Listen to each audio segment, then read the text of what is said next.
शिक्षा के क्षेत्र में सरकार और गैर सरकारी संगठन परिवर्तन लाने का भरसक प्रयास जारी रखे हुए हैं, किंतु निजी स्कूलों में जैसे कसम ही खा रखी है कि सरकार या गैर सरकारी संगठन कितना भी प्रयास कर लें, हम नहीं सुधरेंगे। जैसा कि आप सबको ज्ञात है कि निजी स्कूलों में आरटीई कोटा लागू है, फिर भी बच्चों का नंबर आने के बावजूद दाखिला में कोई ना कोई अड़चन पैदा कर दाखिले से बच्चों को वंचित करना और कोई ना कोई व्यवधान पैदा करना निजी स्कूलों का खेल है। ठीक इसके विपरीत गाजियाबाद पेरेंट्स एसोसिएशन उन सभी अभिभावकों के साथ कंधे से कंधा मिलाकर अपनी लड़ाई लड़ रहा है। गाजियाबाद पेरेंट्स एसोसिएशन उन सभी भ्रष्ट अधिकारियों के खिलाफ भी कानूनी कार्रवाई की मांग करता है जो इस खेल में शामिल हैं। गाजियाबाद पेरेंट्स एसोसिएशन ने उन सभी स्कूलों के खिलाफ भी कानूनी कार्रवाई की मांग की है जो इस तरह के दाखिलों में अड़चन पैदा करते हैं।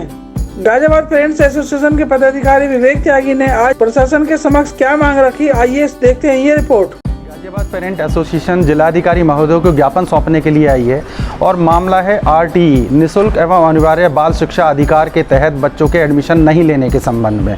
इससे पहले भी हम इन्हें को ज्ञापन जिलाधिकारी महोदय को सौंप चुके हैं, पर दुर्भाग्य की बात यह है कि आज तक उन पर कोई भी कार्रवाई नहीं हुई है और जो आरटीई के बच्चे हैं उनके माता पिता लगातार दर दर की ठोकर खाने के लिए मजबूर हैं। शिक्षा अधिकारियों के चक्कर लगा रहे हैं, जिला अधिकारी जी के चक्कर लगा रहे हैं, पर ऐसा लगता है कि जिलाधिकारी कार्यालय केवल ज्ञापन लेने का केंद्र बन गया है और यहाँ से बच्चों को या अभिभावकों को न्याय नहीं मिलता है। तो एक बार फिर हमने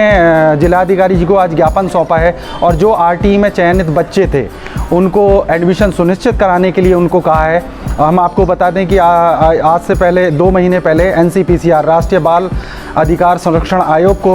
गाजियाबाद पेरेंट एसोसिएशन ने लेटर लिखा था जिस पर जिलाधिकारी जी को 20 दिन का समय दिया गया था। उसमें जांच रिपोर्ट भी सबमिट करनी थी और आरटीई के अंतर्गत जो चयनित बच्चे हैं उनका एडमिशन भी सुनिश्चित कराना था, लेकिन आज 2 महीने बीत जाने के बाद भी किसी भी बच्चे का एडमिशन सुनिश्चित नहीं कराया गया है। तो इसी के लिए आज हमने दोबारा ज्ञापन जिलाधिकारी महोदय को दिया है कि जो संबंधित शिक्षा अधिकारी हैं जो जानबूझकर लापरवाही कर रहे हैं उन पर सख्त से सख्त कार्रवाई सुनिश्चित करें और इन बच्चों के एडमिशन जो आरटीई के अंतर्गत हैं उनके सुनिश्चित कराएं। मेरे साथ अभिभावक हैं, आप उनसे बात कर सकते हैं। जी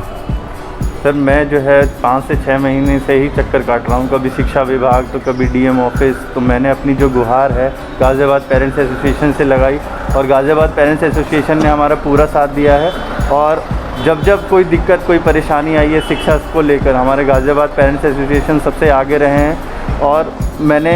जितनी भी औपचारिकता थी वो स्कूल से आज से 12 जुलाई 2021 में वो सारी पूर्ण कर दी गई थी, लेकिन उसके बाद मुझे बताया गया, कई बार लौटाया भी गया यह कहकर कि हमारे पास कोई लिस्ट नहीं आई है और आपके बच्चों का लिस्ट में नाम नहीं है। जब हमने उनको लिस्ट दिखाई तो उन्होंने सिर्फ यह हमको बताया कि सिर्फ 5 बच्चों के नाम जो है हमें ऊपर से मिले हैं और हम इन्हीं के ही एडमिशन कर पाएंगे और इनके अलावा किसी का नहीं करेंगे। तो मैंने उनको जब लिस्ट दिखाई तो उन्होंने मुझसे सीधा एक नाम क्लियर करके बोला कि आप शरद जी से बात कीजिए। तो मैंने शरद जी से ही बात की तो सिर्फ उनसे यही बात हो पाई कि नहीं, हमने ऐसा कुछ नहीं कहा है, अगर आप चाहें तो हम जो है उनको लेटर भेजेंगे। सर, मुझे जो है एक से कभी दूसरे विभाग कभी तीसरे विभाग इसी तरीके से मैं विभागों में आज से 5 महीने तक लगातार दौड़ रहा हूँ और अभी तक मेरे बच्चों का एडमिशन सुनिश्चित नहीं कराया गया है। धन्यवाद।